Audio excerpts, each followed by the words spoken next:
Now let's go back to the gambler's preference between a lottery and a guaranteed payoff. We already worked out that in this case the gambler prefers $450 with certainty to a lottery that has a 50% chance of paying her $900 and a 50% chance of paying her nothing. But what if we didn't offer her $450 as an alternative to the lottery ticket? What if instead we took away $1 from that pile of cash so that she was choosing between $449 and the lottery ticket? Well, at this point she would probably still prefer the lottery, but you can imagine that we could take away another dollar, and another dollar, and another dollar, and each time we take away a dollar, we ask her again, which of these two do you prefer, a certain payoff that's slightly smaller than it was before, or the lottery ticket? And eventually we would reach a point where the pile of cash, that certain payoff, would be so small that she would be indifferent between her two choices. We would have reduced the guaranteed payoff by so much that she's just as happy taking her chances with the lottery as she is taking the cash with certainty. When we found that point, we would have found the most that she would pay to buy that lottery ticket.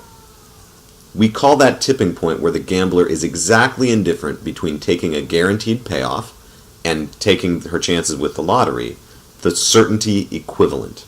We call it the certainty equivalent because it's the amount of money that we would have to give to the gambler with certainty to give her an equivalent utility to playing the lottery. It's possible to calculate the gambler's certainty equivalent because first of all we know her utility for playing the lottery.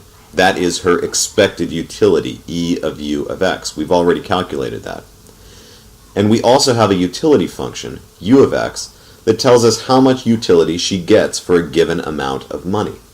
So we just need to find an amount of money to plug into her utility function to give her a utility level that's equal to her expected utility. The way to do this is to set her utility function equal to her expected utility for the lottery and then solve for X. In the coin toss lottery, our gambler had an expected utility of 15, and her utility function is given by U of X is equal to the square root of X. So we set that utility function equal to 15. X to the 1/2 is equal to 15, and then we solve for X by squaring both sides. Therefore, X is equal to 15 squared, and 15 squared is equal to 225. The gambler's certainty equivalent is $225. In other words, if we were to bring that lottery ticket to her, a lottery ticket that gives her a 50% chance of earning $900 and a 50% chance of earning nothing, the most that the gambler would be willing to pay for that ticket would be $225. In our more complex lottery, the gambler's expected utility is 9. Her utility function is still given by U of X is equal to the square root of X. So we set the square root of X equal to 9 in this case, square both sides, and we have X is equal to 81. Therefore, for the more complex lottery, the gambler's certainty equivalent is $81. This means that even though on average the expected value of this lottery is $125, because our gambler is risk averse, she would not be willing to pay you more than $81 to buy the right to play that lottery. We can apply our knowledge of certainty equivalence to analyze pricing for warranties. Now, as you know, for most goods there is some probability of a breakdown. When you buy that car or that new television set, that dishwasher, there is some probability that it's going to have something wrong with it. And in that case, you as the consumer might be on the hook to pay for repairs. So essentially, customers face a lottery. And of course, this doesn't only have to do with goods, it's possible for services as well.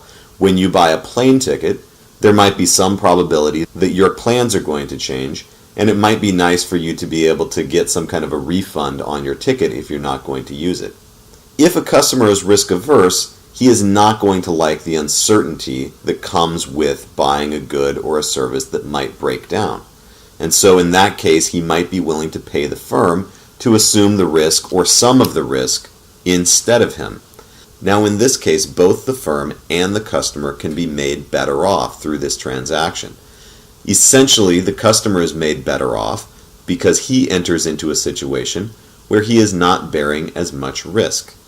The firm is made better off because on average, it will probably be able to charge a price that is higher than the expected cost of repairs.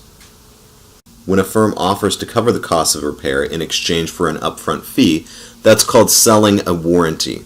The most that a customer would be willing to pay for a warranty can be found by comparing his certainty equivalent when he does not have the warranty to his certainty equivalent when he does have the warranty.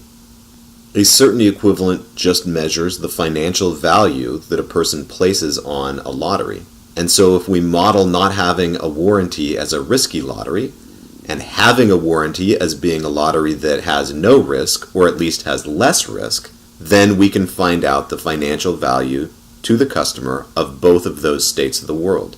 The most that he should be willing to pay to move from his less preferred state of the world to his more preferred state of the world is the difference between the financial value that he places on those two states. To illustrate this point, let's imagine that you had a $1 bill, and I had a $100 bill, and I'm offering to trade my $100 bill for your $1 bill, but I'm going to ask that you pay me some money in order to make that trade. What is the most that you should be willing to pay me in order to trade bills with me? Well, you already value your $1 bill at $1, and of course you would value my $100 bill at $100, so the most that you would be willing to pay is the difference between their face values, $99. If you could pay me less than that to make the trade, then you would feel better off.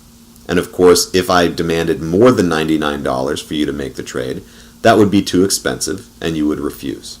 The same logic holds when we're comparing certainty equivalents. You can think of the $1 bill as being the customer's certainty equivalent for being in a risky situation where he bears the risk of repairs. You can think of the $100 bill as being his certainty equivalent for the situation where he has a warranty and bears little or no risk